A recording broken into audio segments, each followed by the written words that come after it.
Hello friends, this is Carrie and welcome back to I Like Reddit channel. I hope you all are staying safe and healthy. Today we have 6 stories out of the Entitled Parents subreddit. Let's begin. Our first post is by Alex Jolski.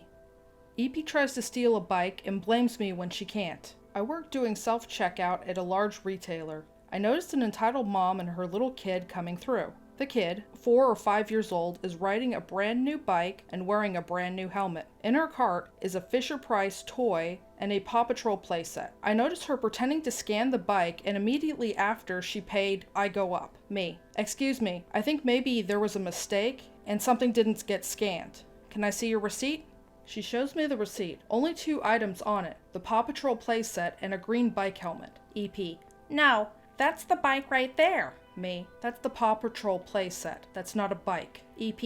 Then it's the other thing. Me. That says bike helmet? That's not a bike. EP.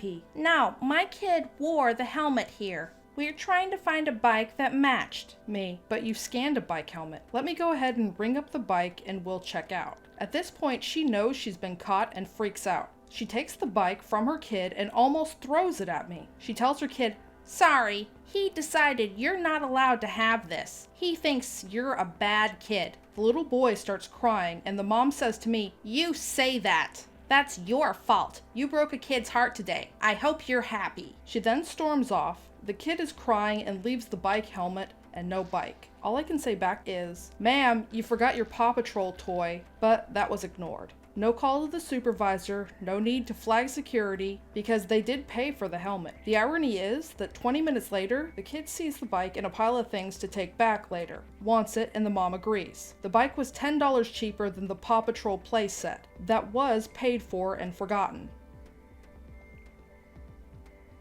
Our next story is posted by TrustMel Consultant. Please don't steal my phone. I tried to post this back in August, but apparently I didn't have enough karma yet, so here we go again.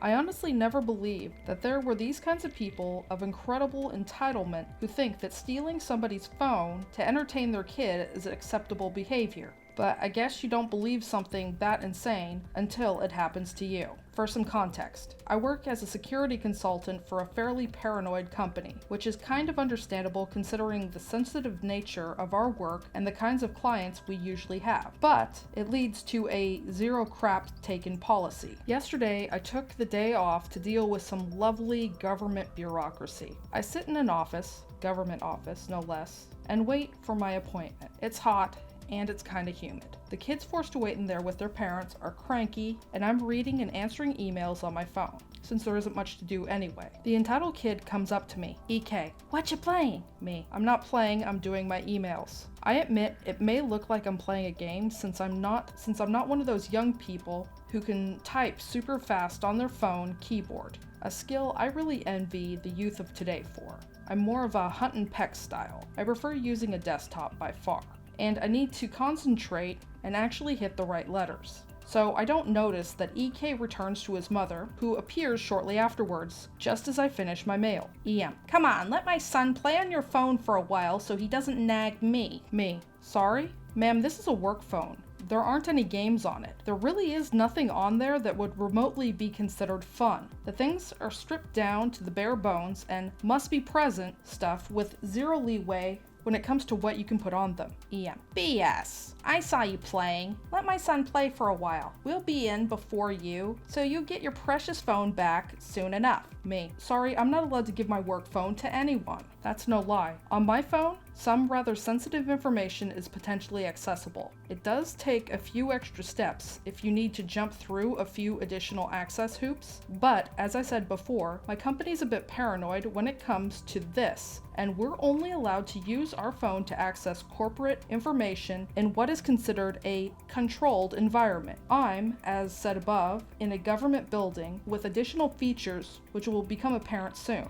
It doesn't get any more controlled than this. Most of all, I'm not allowed to give my phone to anyone outside of the company, and even only a select few people inside of it. Most certainly not in an unlocked and hence usable state. Fortunately, at this point, I had already closed down the mail container, which needs additional information to unlock the access to the mail portions. As she simply snatches my phone from my hand, I was actually flabbergasted at this moment before I realized just what she just did. She has my work phone in her hands, unlocked. In short, I am very close to not having a quiet weekend, and she is very close to having very few weeks, months, or years, depending on how creative our legal department gets. Me, ma'am, please give me my phone back right now. My company is very strict with the phone, and unless you hand it back now, this very moment, I have to report you to the authorities and report a theft of my phone to the company. They will press charges. Please, ma'am, please give me my phone back. No luck. She waves me off and tells me, "Don't be such a baby," as she hands my phone to her son, telling me, "I'll get it back as soon as it's their turn to go in. It's not like we're leaving with your precious phone." Me, "Ma'am, for the last time," actually him pushing a button on the phone would already have required me to report it as stolen and tampered with. But at this point, I'm willing to assume that the child of about 7 or 8 is not trying to steal trade secrets or tamper with security reports. I have to call the police if you do not hand the phone back right now.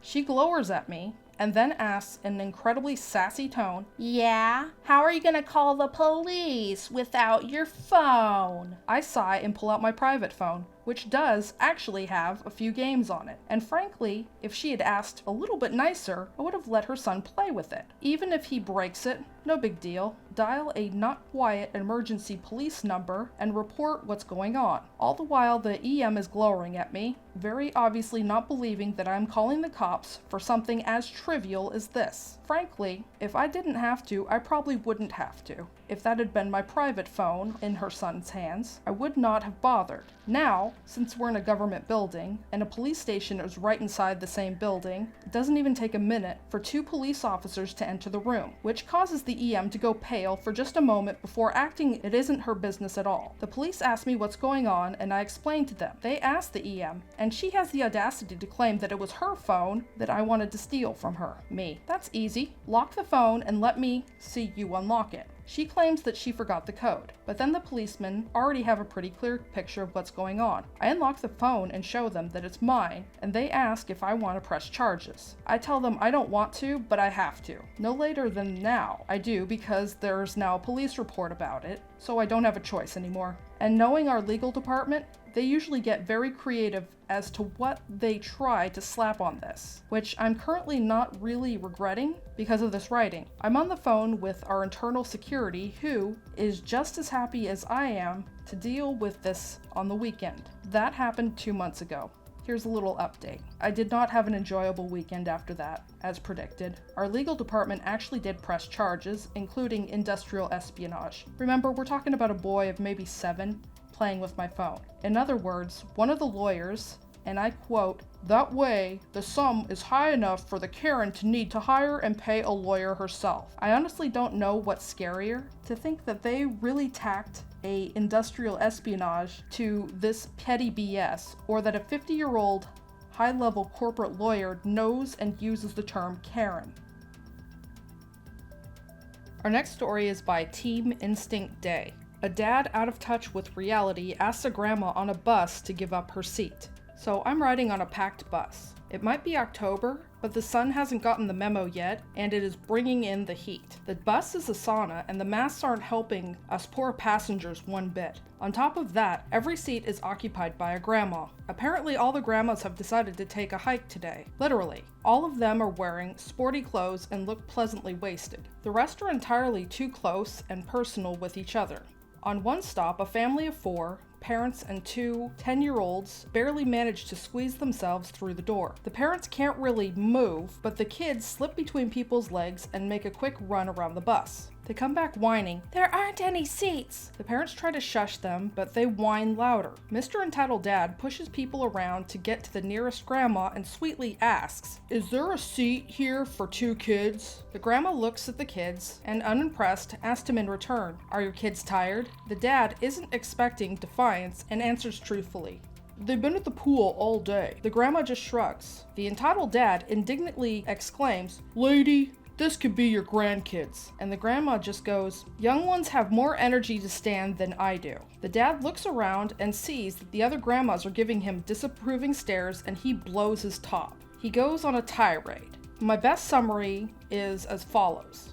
Idiot people like you are the ones whom our country is built by, and you only know how to do country work. No wonder our country is full of stupid people, as stupid people created it. Go back to the fields if you can't follow the city rules. At this point, he is full on screaming and having a tantrum. The kids look mortified, and his wife kind of just stands there. Another grandma stands up and lets the kids take her place, just to shut him up. Unfortunately, he doesn't stop the tirade and continues on for 2 more stops until they get off. All this anger for a few minutes of a ride. Funny thing is, the kids were the only 2 people on the bus not wearing masks.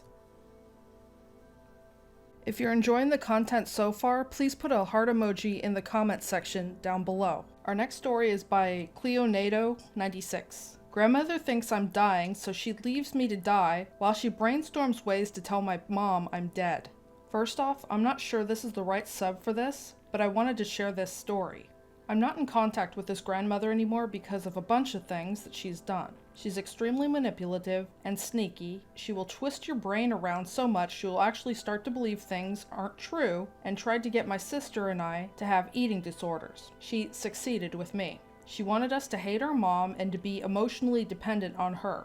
Trust me, she's bad news. Anyway, she'll go and do grand gestures to make you like her, and like to cover up other stuff she's done. So when I was 17, I graduated high school. She took me on a trip to Hawaii to celebrate. It was honestly really fun. We stayed at her sister's house, who lives in Hawaii. One day, my great aunt invited her nephew and fiance over for dinner. I'd never met them before, and I was extremely anxious. So to combat this, my grandmother gave me some wine to drink. I had 2 or 3 cups, but the thing is, I'm not a healthy person and was on a bunch of medications that should not be mixed with alcohol. The mix of meds and wine made me start speaking really weird words and didn't make any sense. Then I faceplant into my spaghetti. Naturally, my grandmother thought I was dying, and she did the most logical thing. She calmly dragged me up the stairs, half conscious, unable to control my limbs, and stuck me in bed. Then she went downstairs, drank a ton more wine, while trying to figure out how best to tell my mom I died without making my mom hate her.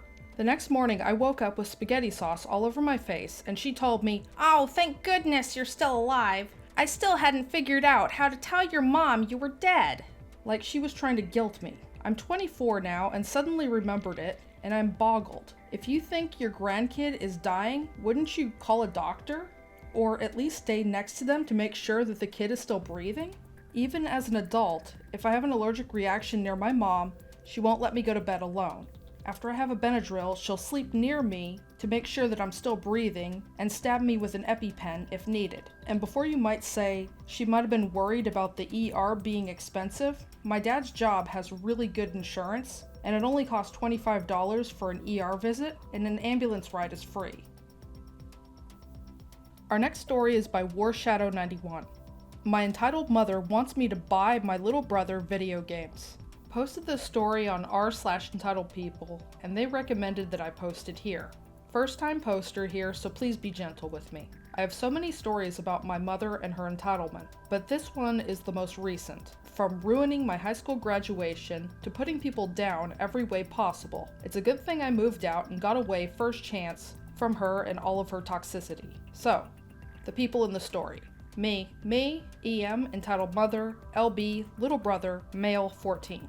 So I haven't been to my parents' house in months due to the whole quarantine situation, and the fact that my mother and the rest of her side of the family still continues going out and going on vacation without worries about the kids or grandparents. But enough about that, let's get to the main story. This year, with my income tax money, I made a custom-built PC so that I could do some PC gaming, so most of my games that I play are on PC, since almost all of the games coming out are going to be cross-play. For all you non-gamers out there, it means you can play the games with people either on Xbox, PlayStation, or Nintendo Switch, and in some cases even on mobile phones. so I barely spend any money on consoles or console games for that matter. But I still play with people on Xbox since I do have friends who aren't into the whole PC scene because of constant cheating. Little brother: OP, are you going to get the new Xbox Series X? Me: yeah, I might, when it gets closer to the holiday season. Little brother: are you going to get the new Call of Duty game? Me: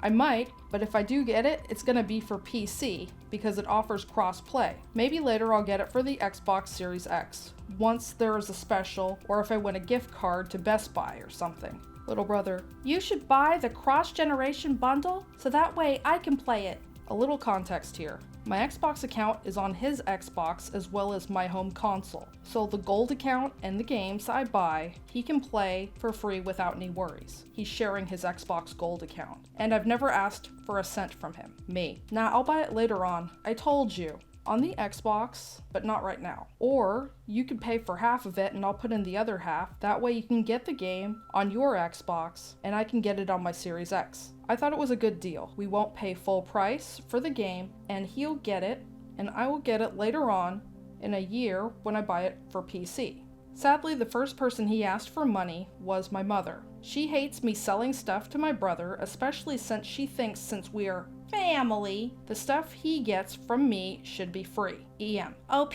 what's all this about you charging your brother so he can play a game? I told her the gist of it, and that it's usually $59.99 plus tax for the game, but for $10 more, he would be able to play it on his Xbox and I would be able to play it on my Xbox Series X when it comes out. She went off: well, if you're buying the game, he should only give you $10 to play it. I told her it's only a $10 difference, but I also told her I was planning on getting the game on my PC instead. But if he was willing to pay half, I would pay the other half, and I said this multiple times. I have never charged him for using my gold account or playing any of the games on my gold account. EM: that doesn't matter. He should only pay you $10, so get that version and I will pay you $10. I was livid. It's not about the $10. It's the principle of him being responsible. I did this so that he would help my mom out at the house since he is at home all day and does nothing. That way he can get an allowance and feel how hard-earned money is worth it, but she is not getting it. I told her, you know what, I'm not getting it anymore, and if I do get it, the game is going on my PC, end of story. EM: see, I told you never ask him for anything. I just face-palmed and walked away. Our final story is posted by the Quarantinian. Mother of the bride forgets it isn't her wedding. As a kid, I would often be working at my dad's workplace. He was an off-the-premise caterer and an event planner. He would often be hired to put together lavish wedding parties. Huge feasts, cheese and fruit tables, 40 feet long, a lot of wine, and sometimes multiple pigs for both the afternoon and the evening roast. Lots of fancy people wanting fancy parties and paying tons of money and expecting the world to revolve around them. One event in particular stood out because when the bride-to-be and her mother came in to go over the details, they had a rather heated disagreement over some really stupid stuff. My dad would sit there quietly, not taking sides, and patiently wait for people to work out their differences. But one argument came to an interesting and final conclusion. The mother of the bride was arguing about specific shades of decorative ribbons and icing trim on the cake should be. Up until that point, she had proven herself incapable of letting her daughter have the final say in anything. From the menu to the plate garnishes, to the time the meal started, the mother was insisting that she would have it her way on everything. The daughter gritting her teeth and just grinding through it, but when the mother started to fuss about the exact shades of off-light green, not too light, not too dark, the bride snapped. She loudly and firmly stated, "Mother, if you don't knock it off right this instant, I'm going to disinvite you from the wedding. This is my day, and while I value your input, the decision will be mine." She then turned to my dad and looked at him squarely in the eye and said, "I will be signing your checks. You work for me. Nothing is decided until I say so. If my mother tries to plan or change anything, you are to call me immediately. I do not expect you will have any problems with that." My dad simply said, "Nope, not at all," and they got back to planning the wedding. That's all the stories I have for today. Links to the original Reddit posts will be in the description box below. Please stop on by Reddit to show the OP some love and an upvote. If you enjoy my videos, please comment, like, share, and subscribe. Don't forget to hit the bell notification to let you know when I upload new videos. Thank you for watching and have a wonderful day.